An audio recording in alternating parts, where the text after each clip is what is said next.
Bonjour, Colin Kobayashi, journaliste indépendant et de l'association Éco-Échange.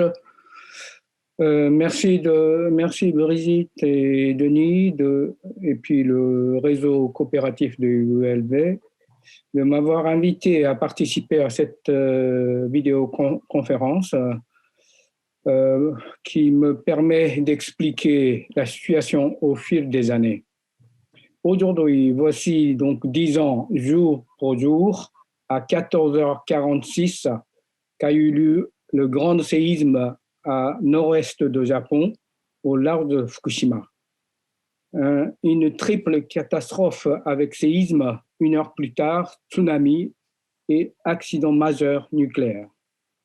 Plus de 22 400 personnes sont péries, en majorité victimes de tsunami, mais aussi 3 767 victimes liées à la catastrophe nucléaire, notamment pendant leur fuite, auxquelles viennent s'ajouter 240 suicides de réfugiés confrontés à d'énormes difficultés depuis 10 ans. Dans mon exposé sur Fukushima, je vais aborder 2 thèmes, la fabrique de mythes et le déni nucléaire. Mais avant d'entrer ces 2 sujets, je vais rapidement un constat de la situation actuelle de Fukushima Daiichi. Nous sommes toujours sous l'état d'urgence nucléaire après 10 ans. État d'urgence. Et l'accident est toujours en cours. Malgré les efforts des travailleurs, soit entre 4 000 et 6 000 personnes chaque jour, le démantèlement des 3 réacteurs progresse difficilement. On ne peut toujours pas dresser un état des lieux de corium, en total estimé 880 tonnes. Étant donné que les robots, en raison des fortes doses radioactives, n'ont pas pu fournir des données fiables. De surcroît, des contaminations extrêmement élevées ont été récemment découvertes sur les couvercles des 3 réacteurs. Elles dépassent plusieurs dizaines pétabecquerels. L'unité péta, c'est plusieurs millions de milliards. Par conséquent, il faudrait revoir intégralement la feuille de route prévue par les autorités et TEPCO, selon lesquelles le démantèlement sera effectif d'ici 30 à 40 ans. À l'heure actuelle, cette échéance ne peut pas être validée.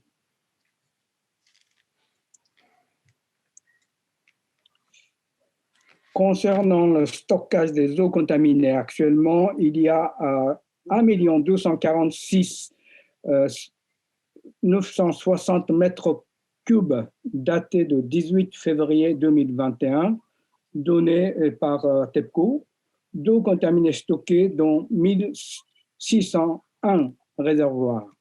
Bien que l'AIUA ait aussi préconisé d'en déverser dans l'océan Pacifique au motif que la marge de stockage sera atteinte l'an prochain, les autorités hésitent.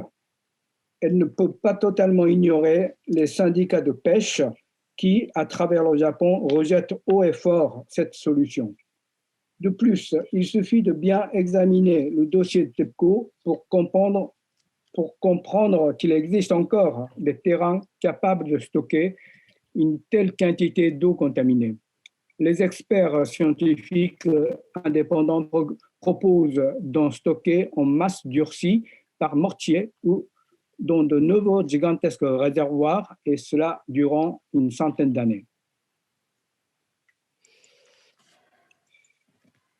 Concernant les conséquences de dernier tremblement de terre de magnitude de 7,3 survenu le 13 février dernier, c'est toujours au large de Fukushima, on a constaté 19 cm de glissement de 53 réservoirs, des fuites d'eau dans les cubes de protection des 3 réacteurs. TEPCO a prétendu au début qu'il n'est pas nécessaire d'augmenter la quantité d'eau à injecter dans les enceintes de confinement, mais maintenant, il reconnaît cette nécessité.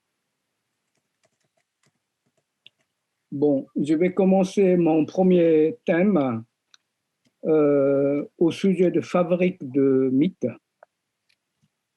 Oe Kenzaburo, prix Nobel de la littérature, a déclaré après la catastrophe de Fukushima Daiichi que le Japon a été 4 fois de victime de nucléaire.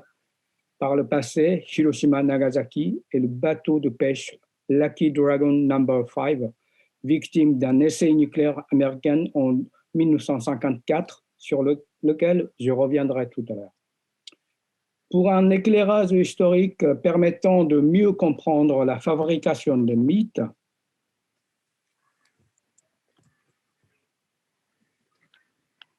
quand le président américain Eisenhower a fait son fameux discours devant l'Assemblée générale de l'ONU le 8 décembre 1953, en pleine course des armements nucléaires entre les États-Unis et l'Union soviétique, il a mentionné les dangers de la prolifération de telles armes et leur immense potentiel de destruction.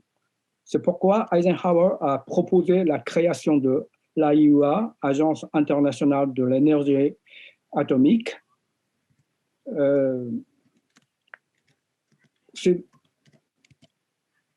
qui gère le nucléaire de façon internationale. Aujourd'hui, non seulement l'arme nucléaire, mais aussi le nucléaire civil. C'est un consensus international pour une gestion commune.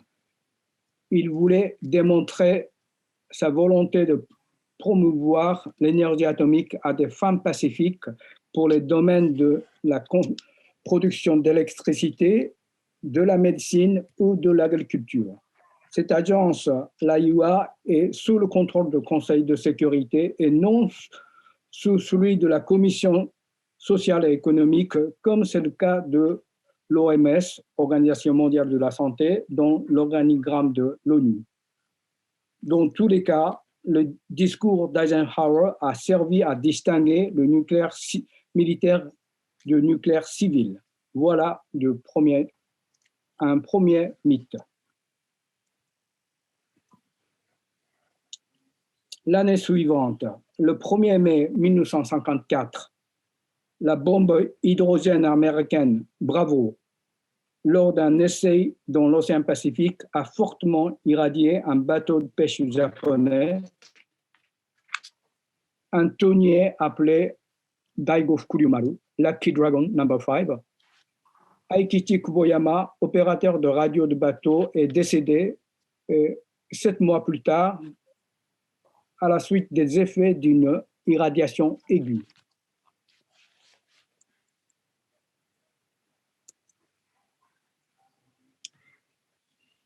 À la suite de cet événement, un mouvement contre les armes nucléaires a débuté sur l'initiative d'une petite poignée de femmes japonaises d'un groupe de lecture qui s'appelle Suginoko Kai, groupe sémi de cèdre, qui ont lancé une pétition. Ce mouvement très minoritaire est devenu international puisque cette pétition a obtenu plus de 30 millions de signatures rien qu'au Japon. Pour les Américains, il fallait calmer le jeu.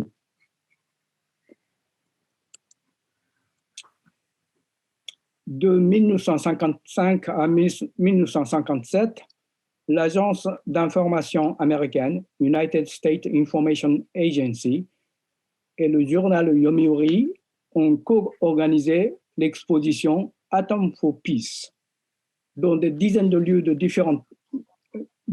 différents au Japon, y compris au musée de mémorial de la paix de Hiroshima en 1956, afin de focaliser le regard des Japonais sur la paix.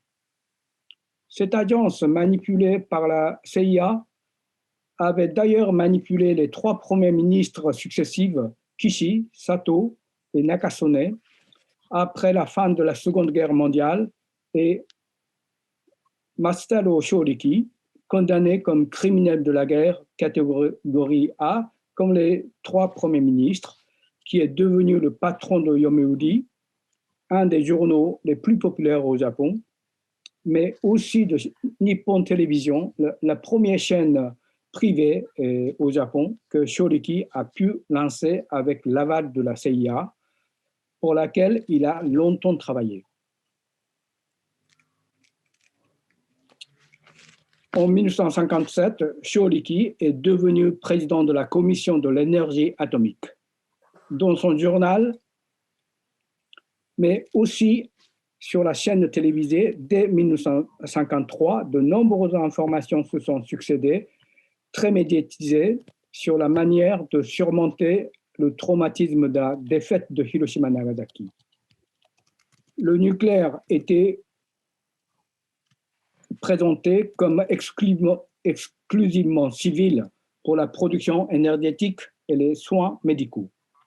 Les États-Unis sont ainsi parvenus à convaincre le Japon d'acheter des réacteurs américains.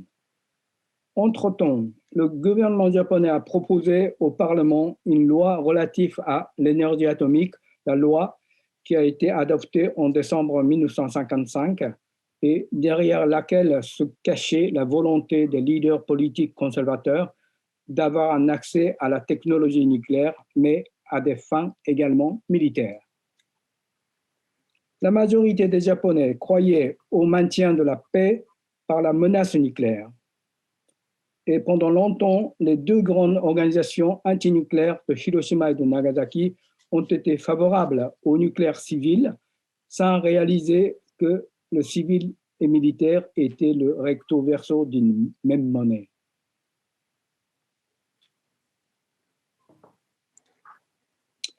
En 1970, lors de l'exposition universelle d'Osaka, une première centrale nucléaire japonaise à Mihama a produit de l'électricité civile, soit un an avant, après la mise en service de la centrale Saint-Laurent-des-Eaux en 1969, la majorité des centrales françaises ayant été construites pendant les années 70, les industriels nucléaires japonais affirmaient que tout était mis en œuvre pour une sécurité absolue, avec 5 barrières de confinement. Premier, pastilles de combustible cuites comme de la céramique. 2, tubes de revêtement scellés.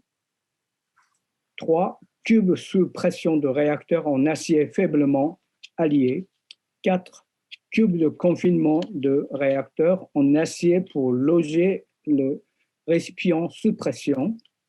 5, bâtiments de réacteurs en béton épais. Il est estimé ainsi qu'un accident ne pourra se produire que dans un, voire 10 millions d'années. Un second mythe est né. Dans les années 60 des Jeux olympiques de Tokyo, c'était en 1964, puis dans les années 70-80, les Japonais croyaient à l'expansion économique et au progrès technoscientifique au point d'oublier que leur centrale nucléaire était bâtie sur des failles sismiques actives.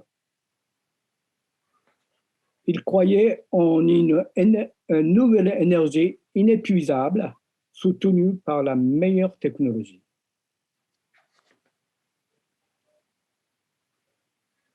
Pourtant, les accidents nucléaires se sont succédés. En 1957, accident de Windscale, un réacteur militaire en Angleterre. Et la même année, en Union soviétique, la catastrophe nucléaire de Kichim à Mayak, dans l'Ural, site militaire de déchets nucléaires qui a explosé. Cette catastrophe très grave, longtemps cachée, a été révélée par la publication en 1973 du livre de Joris Medvedev en Angleterre où il s'est réfugié. En 1979, l'accident à Three-Mile Island aux États-Unis, puis Tchernobyl 86 et Fukushima en 2011.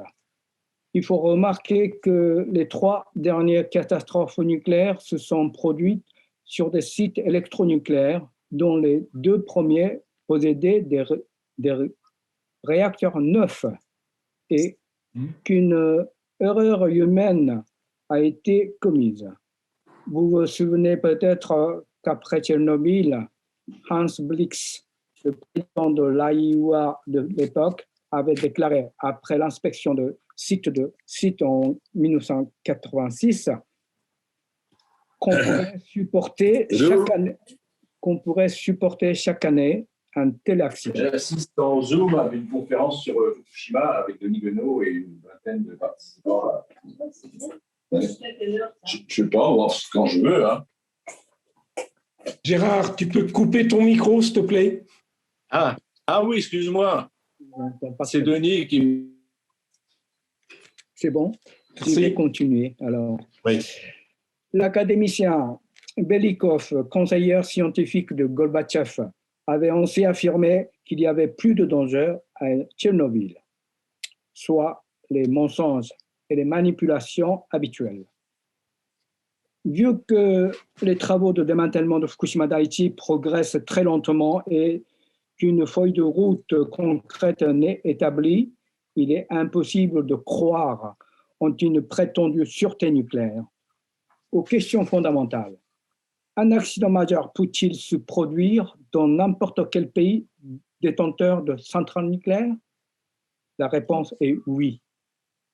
Est-ce que les mesures préventives et des mesures rationnelles d'évacuation permettront de ne pas faire aucune victime? La réponse est bien évidemment non. Naoto Kan, Premier ministre en 2011, qui était pro-nucléaire, l'a compris quand il a été informé que le pire scénario pouvait conduire à évacuer 50 millions d'habitants de Fukushima et de Tokyo. À l'heure actuelle, on sait pertinemment qu'un accident majeur en nucléaire est ingérable et que la technologie dont nous disposons ne permet pas de le maîtriser. C'est une évidence scientifique que tout le monde sait.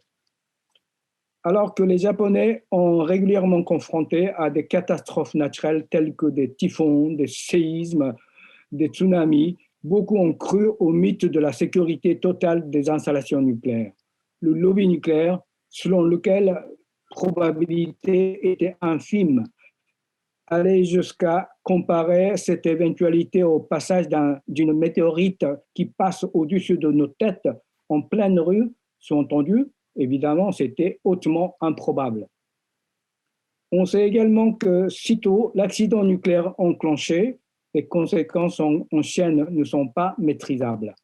Mais malgré cette évidence, un déni de réalité l'emporte largement au Japon, même dans le monde entier, dirigé par le lobby nucléaire national et international. Leurs responsables refusent de reconnaître que le contrôle de l'accident nucléaire leur échappe, mais ils vont plus loin en recrutant des experts médicaux liés à leur lobby qui refusent de prendre en compte l'apparition sur 380 000 enfants de 252 cancers de la thyroïde. Comme le mythe de l'improbabilité s'est écroulé au Japon, le lobby nucléaire s'est efforcé d'en créer un nouveau sur la dangerosité de la radioactivité dont les conséquences ne seraient pas aussi graves que cela. À partir de là, un déni de la catastrophe s'est répandu et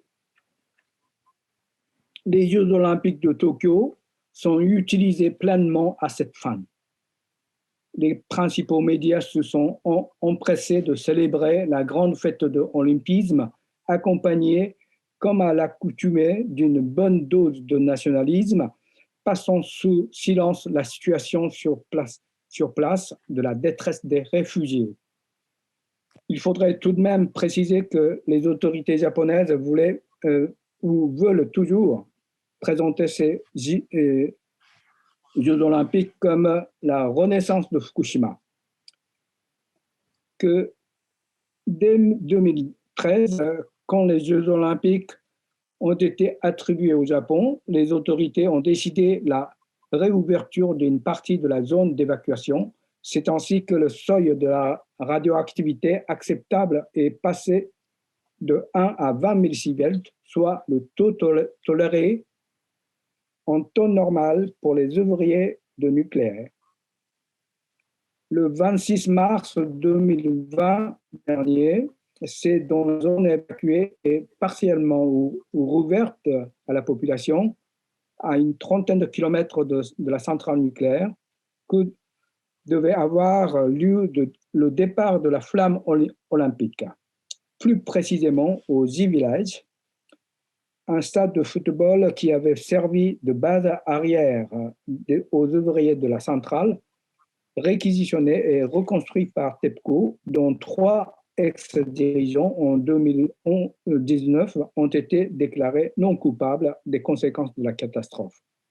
D'ailleurs, à l'heure actuelle, les autorités japonaises tiennent toujours dur comme fer au maintien des Jeux olympiques été prochains, présenté comme une victoire sur le virus. Comme quoi le déni de réalité est bien ancré. Dans le domaine nucléaire, mythe et déni vont le pair. Les conséquences de Tchernobyl ont été quasiment oubliées par la communauté internationale. On ne sait toujours pas que les enfants de Tchernobyl sont en grande majorité malades. L'effondrement de l'Union soviétique, la crise politique et économique du pays a conduit la Russie à ne plus gérer elle-même la situation post-accidentelle, mais à confier cette gestion à l'AIUA. En plus, gérer elle-même la situation post-accidentelle, mais confier cette gestion à l'AIUA en 1990, quand une première équipe a été envoyée sur place sous la direction d'Itsuzo Shigematsu, médecin épidémiologiste japonais, qui avait enquêté à Hiroshima. Cette équipe avait été accueillie favorablement par les habitants biélorusses et ukrainiens. Mais ils ont vite déchanté quand ils ont appris que le rapport de l'AIUA niait la réalité des dangers de la radioactivité sur leur santé au moment où le nombre de malades de cancer de la thyroïde augmentait très sensiblement.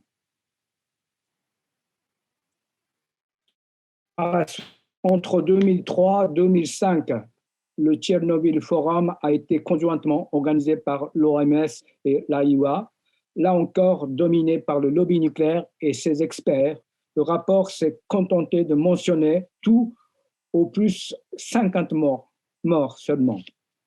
Parmi les Japonais, le docteur Shigematsu faisait partie de ce forum, de même le professeur Shunichi Yamashita de l'université de Nagasaki, connu avoir dit, je cite, que la radioactivité ne sont pas propres aux gens souriants, sous-entendu gai et optimiste. Le docteur Shigematsu et le prof Shunichi Yamashita a été financièrement soutenu par la fondation Sasakawa, dont le fondateur est d'extrême droite, condamné comme criminel de la guerre classe A. Cette fondation, qui a changé de nom, s'appelle aujourd'hui Nippon Foundation. Elle soutient le gouvernement conservateur historiquement, le Parti libéral-démocrate, et organise des congrès internationaux sur la santé à Fukushima en invitant des experts affiliés au lobby pro-nucléaire. Elle entretient aussi des liens étroits et dangereux avec l'équipe Ethos.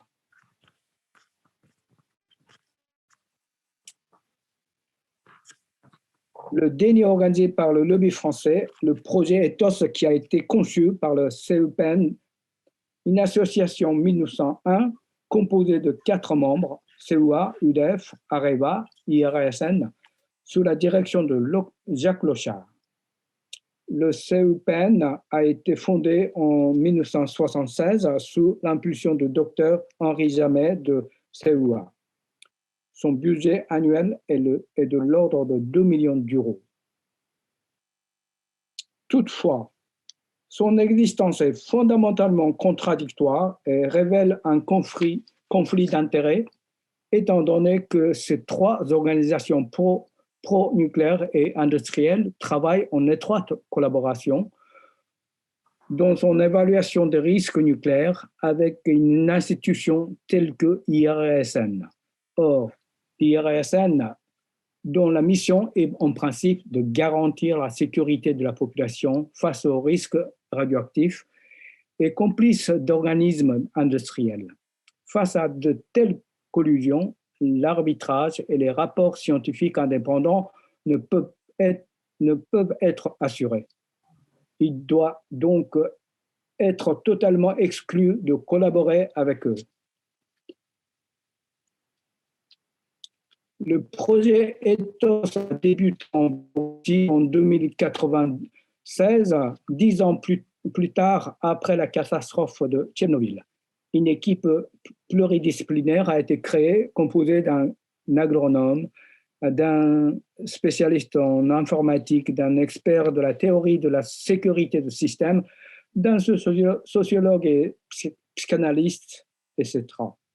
Bref, toute une brochette d'experts dont pas un ne révèle de domaine de la médecine comme de la santé, le psychanalyste excepté, et on peut s'interroger de la seule présence de cette seule branche médicale. En résumé, une équipe qui s'est prévalue d'un sérieux scientifique et dont l'objectif était d'établir un programme de formation de radioprotection conçu par le pro-nucléaire afin que la population locale qui habite sur le long terme dans une zone contaminée se résigne et accepte d'y vivre. Autrement dit, sous le couvert d'une action éthique et humanitaire, une stratégie a été mise en place pour entretenir l'ignorance des habitants sur les dangers encourus et profitant de son désarroi. Ainsi, cette équipe s'est bien gardée d'évoquer les risques radioactifs et ses conséquences sanitaires sur le terrain, alors que 80% des enfants bélarusses étaient malades au moment où l'équipe ETHOS était sur place. Un exemple, Vassili Nesterenko, physicien nucléaire renommé en Biélorussie et fondateur de l'Institut indépendant Belgrade, qui a participé au programme ETHOS. Il s'est efforcé de soigner les enfants en mesurant leur degré de contamination, leur milieu à anthropogammamétrie. Il a également mis au point un produit à base de pectine de pomme pour élimination de césium dans le tissu humain.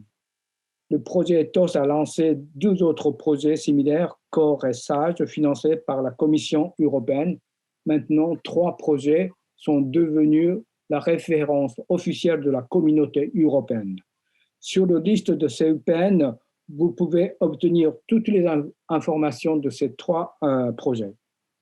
Résultat, après le passage de l'équipe ETHOS, plus de 300 antennes locales de mesures radioactives de l'Institut Belgrade ont été fermées et le soin par la pectine n'a pas été soutenu par la Commission européenne.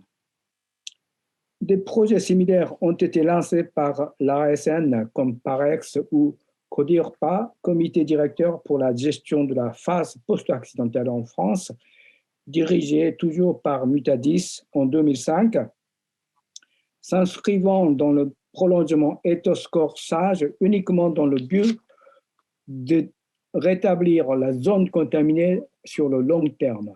Là encore, nous assistons à une cogestion entre la population, les autorités nucléaires et les institutions publiques afin de gérer, soi-disant, ensemble la situation post-accidentelle et pour normaliser la zone contaminée. Or, laisser la population s'autogérer face à la radiation est une posture d'irresponsabilité totale. Quant à la cogestion, elle est utopique. Quant au Japon, à Fukushima,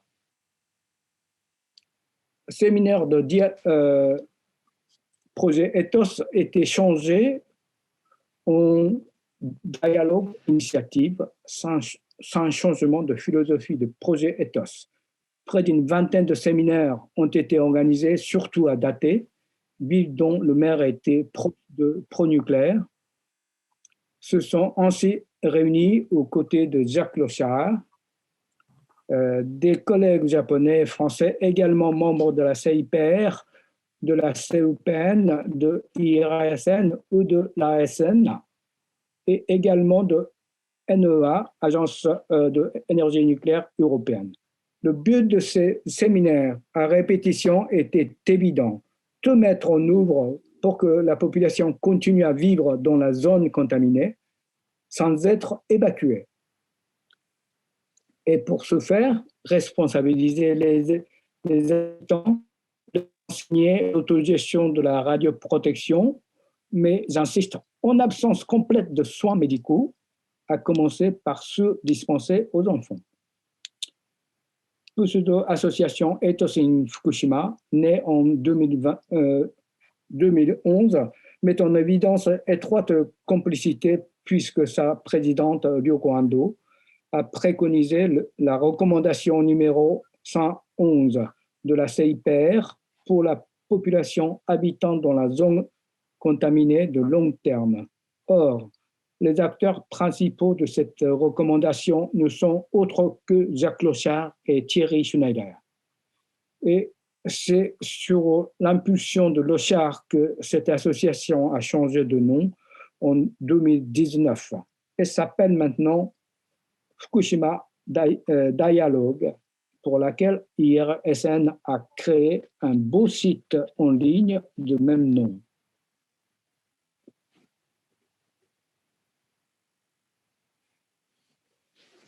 Concernant l'ampleur de la complicité et des implications de l'IRSN avec le lobby japonais, plusieurs éléments permettent d'interroger la position politique de l'IRSN, comme sa participation régulière et très soutenue au séminaire de dialogue à Fukushima, mais aussi le fait d'avoir créé un site pour Fukushima appelé Kotoba, Fukushima Dialogue, qui soutiennent entièrement la démarche d'Ethos.